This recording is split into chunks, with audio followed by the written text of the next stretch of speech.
Welcome back to Just Chattin'. And this is the series of videos we do on Thursday and Sunday evenings just for our own entertainment. So, Audie is not with us. He was out sleeping on the trash. It's a great source of humiliation for me, but yes, I have a trash sleeping cat. Not just my trash, he sleeps on the neighbor's trash too. And when he decided to get off the trash, he crawled over and got into the basket on my bicycle. And that's where he's sleeping now. What can I say? Maybe he'll come in, maybe he won't. I doubt it though, because it's been very hot here. We've got a heat wave, that's what they call it, yeah. We've got a heat wave spreading all across the country. We're getting off pretty easy here in the Northeast. It's particularly bad in places like Southern California, Nevada, Texas. It's with the heat index in Nevada. It's supposedly 113 degrees. But again, that's with the heat index. It's not a precise temperature. So, no reason to complain here. The only thing is that in the Northeast, we're not quite as used to it. Regardless, we are going ahead, and today we have a special guest star, the sock puppet, because I thought we would talk about some of the really disturbing, really crazy things we've been seeing from the sock puppet ever since he got married, quite frankly. I mean, not to put too fine a point on it, but yes, that is what we are seeing post-nutmeg. So, when we come back.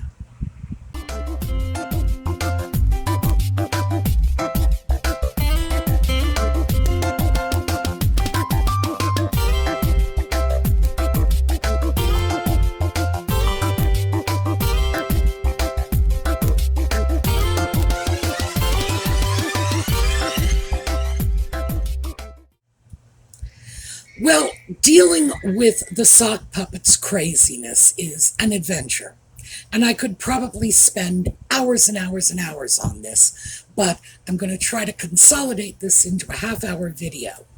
Now, let me begin by saying I am not a psychiatrist, I am not a psychologist, I am not a mental health professional. Even if I were, I'm not his psychiatrist, psychologist, or mental health professional. I am merely sharing what I have seen. So let me start with the issue that prompted this video in the first place, the impetus behind it. And that is that in the sock puppet's attempt to bring suit against the Murdoch publishing empire for the alleged phone hacking and other privacy invasion that he is claiming took place. And keep in mind, I do not believe that the majority of these allegations have been proven, although I do think one of them has been admitted. So just take that for what it's worth. The sock puppet told the court that he believed the palace and the tabloid media in the UK were involved in some kind of underhanded deal that resulted in his phones being hacked and his privacy being violated. Well, the court has rejected that out of hand. This is no surprise to anyone, and we'll get to that in a little bit.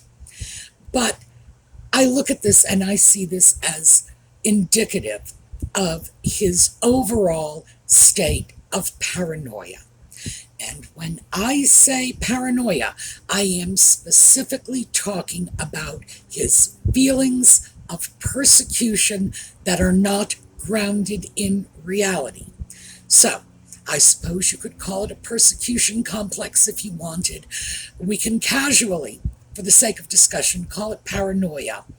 But he seems to truly believe that he is the victim of some pretty wild conspiracies, and not just himself, but, his late mother, hounded to her death by the paparazzi, who are clearly determined to deprive him of the love and companionship of any woman he is close to.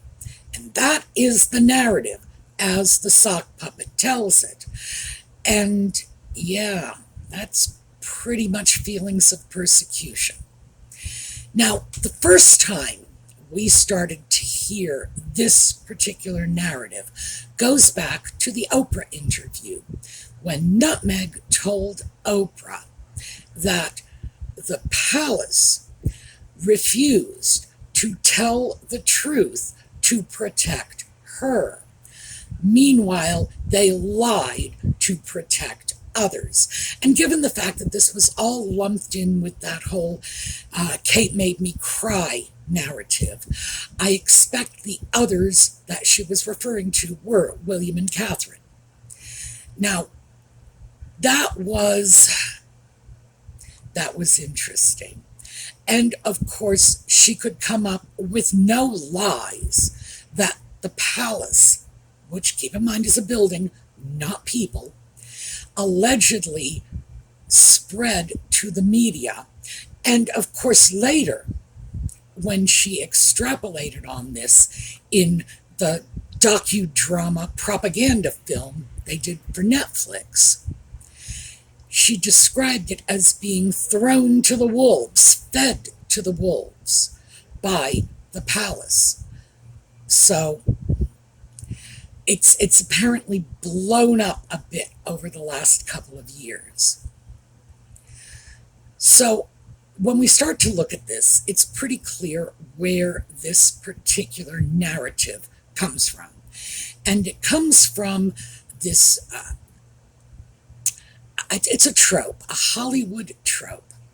It's this notion that the studios, back in their heyday, in the 40s, the 50s, even well into the early 60s, would sacrifice lesser-known actors and actresses in order to get the gossip magazines, the tabloid media of the day, to focus on a story about a lesser-known player to spare the reputation of one of their box office stars.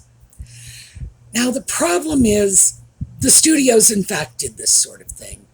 And let me just show you three men who were the rather dubious beneficiaries of this. Rock Hudson, Raymond Burr, and Richard Chamberlain. All three of these men were gay at a time when you couldn't be a sex symbol and a gay man at the same time. So yeah, with Rock Hudson, the rumors were circulating in the 50s and circulating pretty heavily in the 60s. With Raymond Burr, the rumors did not escape until much later. Richard Chamberlain later still. And remember, both Burr and Chamberlain were major features in American television for decades. Burr was one of TV's hottest draws from the mid-50s until the mid-70s with two series, Perry Mason and later Ironsides. And then subsequently, of course, he did a whole series of TV movies. And Richard Chamberlain was the king of the miniseries in the years following. So did the studios work to protect them? Absolutely. Did the studios sacrifice other minor players, throwing out a story here or there as a freebie to an overzealous reporter? I'm sure they did. If you want to see a fictionalized version of this, watch LA Confidential. It's a very good movie if you haven't seen it. Very entertaining. I'm sure you'll like it. because almost everybody did. I also think this movie in particular is where Nutmeg's reality, that this is how life works, came from. Remember, she was a Hollywood baby, so her version of reality came to her via the silver screen. So does she actually believe that this is what was going on, that the palace, and I laugh at that because what we're talking about is a royal family that at the time consisted of more than 20 adults who, although they were related to one another, all had their own interests, their own agendas, etc. Not to mention upwards of 1,000 people on staff, ranging from the Queen's best friend / wardrobe mistress right down to the person who trimmed the roses on the front lawn. People who had no cohesive sense of purpose, no sort of consolidated agenda, and yet Nutmeg saw them all in a conspiracy, sharing bad stories about her in order to protect William and Catherine from the consequences of the real stories that would have been told to harm them if only these people had told the truth. Well, we can see where that one's going. The sock puppet clearly gobbled this down hook, line, and sinker, to the extent that he brought this paranoia into his mother's death, claiming to this day, and whenever anybody talks about the sock puppet and his mother's death, they invariably say, Diana died being chased by paparazzi. No, Diana died in a car driven by a man whose blood alcohol count was something like 3 times the legal limit, and there were antipsychotic drugs in his system. Plus, he was going nearly twice the speed limit, and as if that wasn't enough, I mean, that alone is a car crash. And she was not wearing a seatbelt. Now, I'm deeply sorry Diana is dead, but the paparazzi had nothing to do with it. Nothing. They were not even on the scene until after other people were there already, so they weren't the first on the scene. But the sock puppet is wedded to this narrative that the paparazzi murdered his mother in cold blood, as surely as if they had all just unpacked like Uzis from the back of their little motor scooters and opened fire on her. Oh, and because, of course, she was there with Dodi Al-Fayed, who Harry describes as a non-white person. Bizarre. But as you can see, Nutmeg's narrative dovetails with the narrative that Harry had been cooking on his own. Yeah, we're talking serious paranoia. That's number one. Number two, I would say, and this also bears scrutiny because we should have looked at that paranoia back in 2020 when Nutmeg was first spitting it out at us, and most of us didn't give it the scrutiny it deserved. So two, magical thinking. Now, to be fair to those of us who didn't pick up on that right away, the magical thinking really came out in Spare. And in Spare, the sock puppet tells us that he did not believe his mother was dead for a good 10 years. And if you follow his timetable in his book, he was in his early 20s before he finally actually accepted the fact of Diana's death. So I don't know where this leaves all of that trauma of walking behind her body in the funeral procession if he didn't really believe she was dead why would that have been traumatic? And if that was so traumatic, how could he deny that she was dead? But apparently he did. Magical thinking. Maybe she's like Schrodinger's cat, dead and not dead. It all depends on whether or not you lifted the lid to that coffin. I have no explanation because it defies explanation. And of course, when he was off in Africa and saw the tiger or leopard or whatever it was and knew that was his mother, that is like a whole new level of crazy magical thinking. Clearly, he is not really grounded in reality. He has the same sense of reality as a small child does. And if you've ever spoken to a small child, they believe in Santa Claus and the Easter Bunny. They don't have a clear sense of what dead means. They don't understand that their parents can't teleport from the kitchen to their classroom, which is how their mother knows everything that's going on. And of course, mothers always know everything that's going on. They don't have a clear sense of the structure of the world around them. And it's easy to say that the sock puppet was traumatized. He was stunted at the moment of Diana's death, because this is not atypical for the mental construct you might find expressed by a child of 11 or 12. It's slow, but then again, he's dim too. But I don't think that's what it is.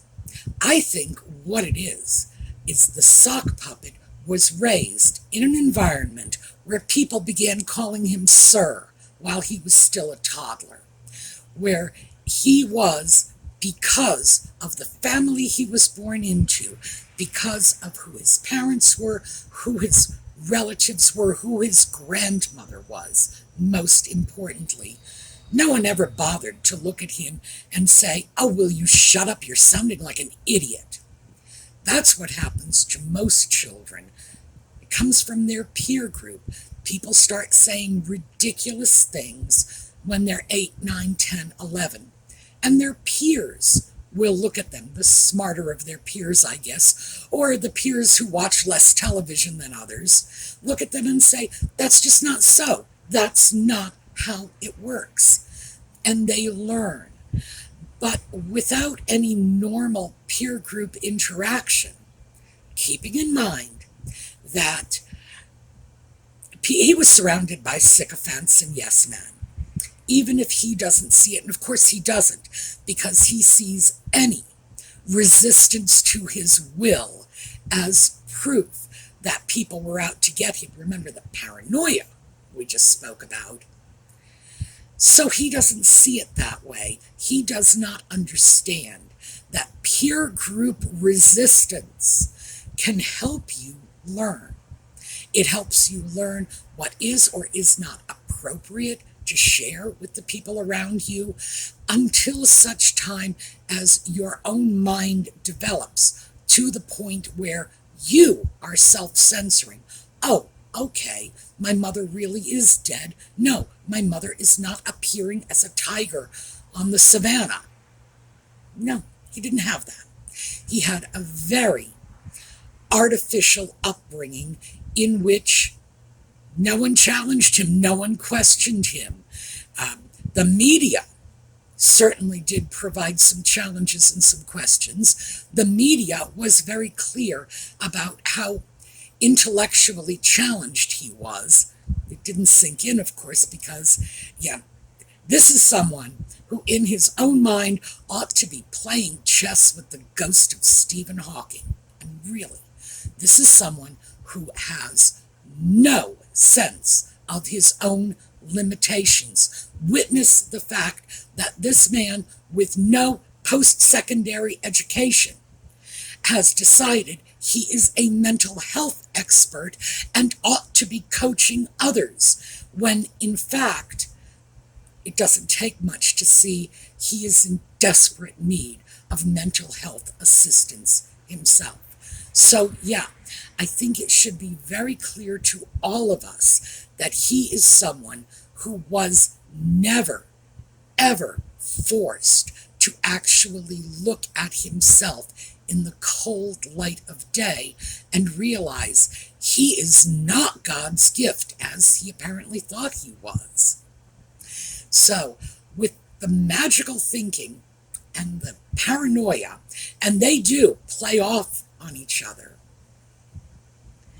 then we have this inability to look at himself objectively, and that's number 3. He seems completely incapable of stepping outside of himself, and I think this is probably where that lack of peer group challenge is particularly obvious.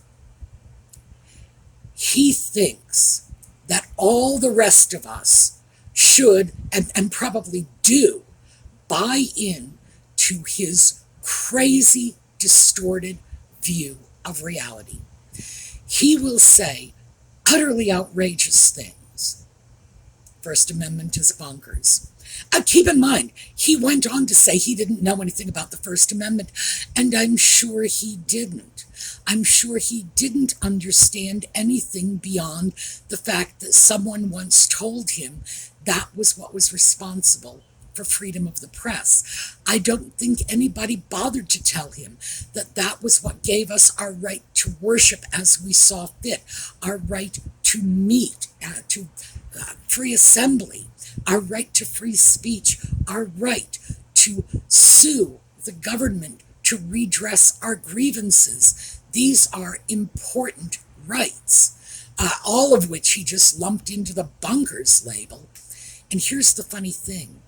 Most of these rights, in one form or another, are enjoyed by the people of the UK. So, yeah, this is not all that alien. In fact, I think the only thing that's truly alien in the First Amendment is that our country is forbidden to create a state church. And the UK does, in fact, have a state church. I think that's the only part that is alien. And interestingly enough, if the sock puppet had gone out on that stage and said, I think it's bonkers that you people don't have a state church, I could at least understand that. I mean, I wouldn't agree with him, but I could understand where he was coming from. Meanwhile, when he starts just slinging dirt at the First Amendment, these are rights that all of his countrymen and women enjoy as well back home on the other side of the Atlantic. But he thinks this is reasonable. He does not understand the extent to which that alienates people. He does not understand that when he says, I didn't believe my mother was dead, and I think she inhabited a wild cat that was off on the savannah. That was a sign from my mummy. He doesn't understand how crazy that makes him appear to the rest of the world. Even people who look at that and say, well, that's not crazy, that's a young man expressing his grief. They say that because they don't take it literally. However, if you read the book, it was literal. He really did believe Mummy sent that tiger or leopard or whatever it was as a sign to him. He really believes his dead mother, well, maybe dead mother, I'm not sure if he truly accepts that she's dead. He certainly does not believe she is no longer able to exercise control over anything going on in the real world, because he believes Mummy is controlling his life and dictating his actions, supporting him, and giving him her approval. Yeah, if we all look at that in a figurative sense, we can make excuses for it. But this isn't figurative for him. This is literal. And this is disturbing. But the fact is, he does not understand how nutty he looks to everyone else, which is why he went into a British court, threw out a bunch of babble about the British royal family, the palace, having a secret deal with the tabloid media, and expected them to simply take his word for it with no evidence whatsoever. Now, in large part, I blame his lawyers for that, just as I blame his childhood friends. Well, you can't blame children, but if they weren't children, I would blame them. I can't blame them. They were kids. What do kids know? They were probably told, he is the Queen's grandson, you had better be nice to him. And they fell into line, as children do. But his lawyers? Why would his lawyers even consider throwing such a crazy and completely unsubstantiated argument before the courts in the first place? Now, it's clear the reason they did it was because the sock puppet insisted. But when is somebody around this man going to come up with the huevos to say no? No. Because nobody is. Nobody is. Nobody is saying no to him.